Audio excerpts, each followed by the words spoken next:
Le Canada est connu pour ses montagnes enneigées, ses immenses forêts, ses lacs, ses habitants chaleureux et son délicieux sirop d'érable. Eh bien, on peut ajouter une autre chose à la liste. On y trouve la plus ancienne eau du monde.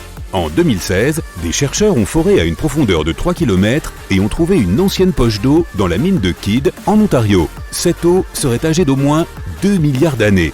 Cette eau se trouvait dans l'une des cavernes les plus profondes du sol canadien, qui compte plus de 3 millions de kilomètres carrés. Géologiquement, c'est l'un des plus grands boucliers continentaux du monde. La région subit une très faible activité tectonique, ce qui explique peut-être pourquoi cette eau est restée intacte aussi longtemps. Des scientifiques ont analysé cette eau et y ont trouvé des gaz dissous d'hélium, d'argon, de xénon et de néon. Il y avait même des traces de microbes datant de plusieurs milliards d'années. Il s'agit d'une découverte importante, qui permet aux scientifiques de remonter le temps jusque très loin. Si l'on peut trouver de l'eau pouvant accueillir la vie à plusieurs kilomètres sous la Terre, il est possible de trouver la même chose sur d'autres planètes comme Mars, Saturne et les lunes de Jupiter. Le point Nemo est le point le plus éloigné de toutes les terres. On l'appelle aussi point océanique d'inaccessibilité. Il est si éloigné de la Terre que les humains qui s'en approchent le plus sont en fait les astronautes. La Station spatiale internationale tourne autour de la Terre à une distance d'environ 400 km, alors que l'endroit habité sur Terre le plus proche du point Nemo se trouve à plus de 2687 km, et ce, quelle que soit la direction. Comme son nom officiel est un peu long, il a été surnommé Point Nemo en référence au capitaine Nemo de 20 000 lieues sous les mers. Nemo signifie « personne » en latin, ce qui convient parfaitement à cette région du globe. La forêt tordue se trouve à Gryfino, en Pologne. Il s'agit d'un groupe d'environ 400 pins au tronc courbé qui ont été plantés dans les années 30. Ils penchent vers le nord à un angle de 90 degrés à partir de la base de l'arbre, puis font demi-tour pour finir par remonter droit vers le ciel. Ces étranges courbes mesurent de 90 cm à 2,70 m, mais les arbres sont en bonne santé et beaucoup atteignent même près de 15 mètres de hauteur. Ces pins tordus sont entourés d'une plus grande forêt de pins tout à fait normaux. Il n'y a aucune explication quant à la raison pour laquelle ils sont tordus ainsi. Les théories concernant cette étrange croissance vont des conditions météorologiques à l'intervention humaine, mais personne n'est vraiment sûr. La rivière Hamza est l'une des plus longues et des plus larges rivières au monde et elle se trouve juste au-dessous du fleuve Amazon. À une profondeur de 4 km, cette rivière coule à peine plus vite qu'un filet d'eau par rapport au fleuve gigantesque qui la surplombe.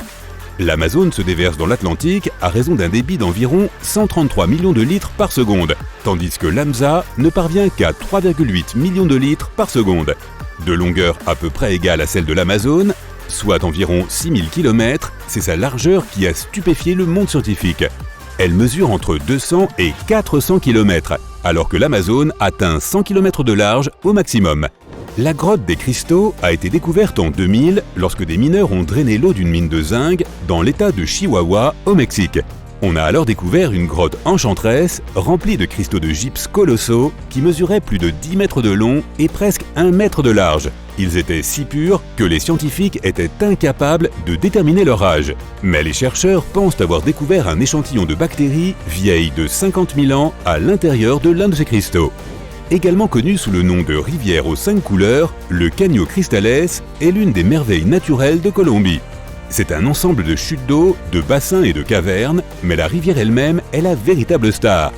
Chaque année, entre juin et novembre, la rivière hypnotise ses spectateurs avec des nuances de jaune, vert, bleu, noir et rouge, créant un véritable arc-en-ciel liquide. Ce phénomène est dû à une plante rouge qui pousse dans la rivière. Les autres couleurs viennent des roches noires, des algues vertes, de l'eau cristalline et du sable jaune. Les couleurs changent chaque année en raison de la croissance de la plante, due aux précipitations, à la température et à la lumière du soleil. Le reste de l'année, cette rivière est juste verte. Des scientifiques d'Hawaï ont découvert que les algues rouges produisent des sons dans l'eau située autour des récifs coralliens. On pensait que ce bruit provenait des crevettes jusqu'à ce que les chercheurs fassent le lien avec la présence d'algues et se mettent à observer des bulles. Lorsque ces algues utilisent la photosynthèse pour se nourrir, elles produisent de minuscules bulles qui s'accumulent sur leur surface. Lorsque ces bulles se détachent, elles émettent un son. Les récifs peuvent être étouffés s'ils sont recouverts par trop d'algues. Le fait de découvrir que la photosynthèse produit un son pourrait aider à la préservation des récifs, car les algues pourraient fournir une alerte précoce aux scientifiques afin qu'ils puissent empêcher l'envahissement des zones vulnérables.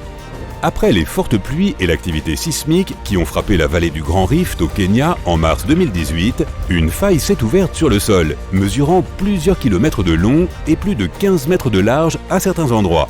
Concrètement, elle a déchiré l'Afrique en deux. L'Afrique repose sur deux plaques continentales, la nubienne et la somalienne. Avec l'activité du manteau terrestre, ces plaques s'écartent les unes des autres et cela crée d'énormes failles que nous voyons parfois à la surface.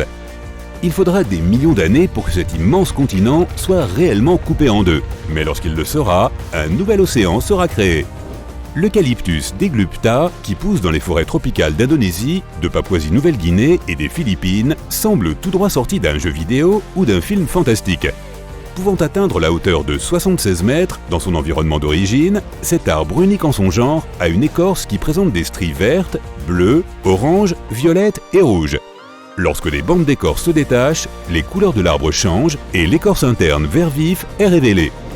Au large de l'île Maurice, dans l'océan Indien, il y a une vue spectaculaire qui vaut vraiment la peine de faire un tour en avion. Ce qui ressemble à une chute d'eau sous-marine est en fait du sable provenant des côtes qui est poussé par les courants océaniques depuis une plateforme côtière et qui tombe dans les profondeurs de l'océan à l'extrémité sud de l'île. Les fonds marins situés autour des îles atteignent généralement 8 à 150 mètres de profondeur, mais ici, ce creux descend sur plusieurs kilomètres, créant l'illusion d'une cascade. Ce plateau océanique n'existait pas il y a quelques millions d'années et il est apparu assez récemment.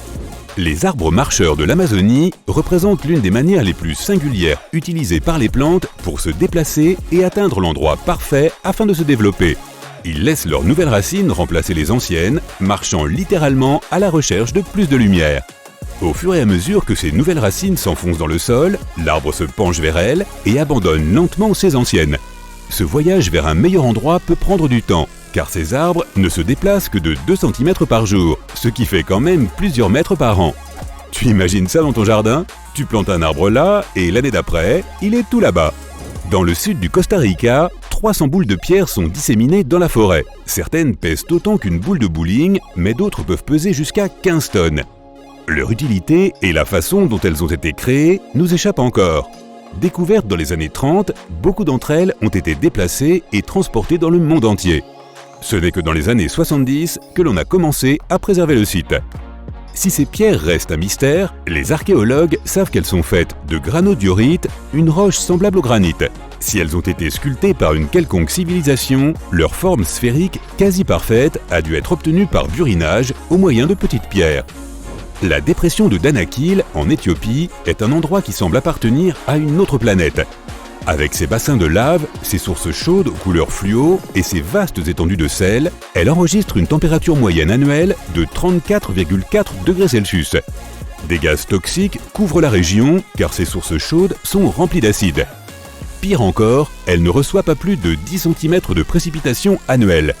C'est aussi l'un des endroits les plus bas de la planète, à 125 mètres sous le niveau de la mer. Pas étonnant que ce soit l'un des lieux les plus inhospitaliers de la planète.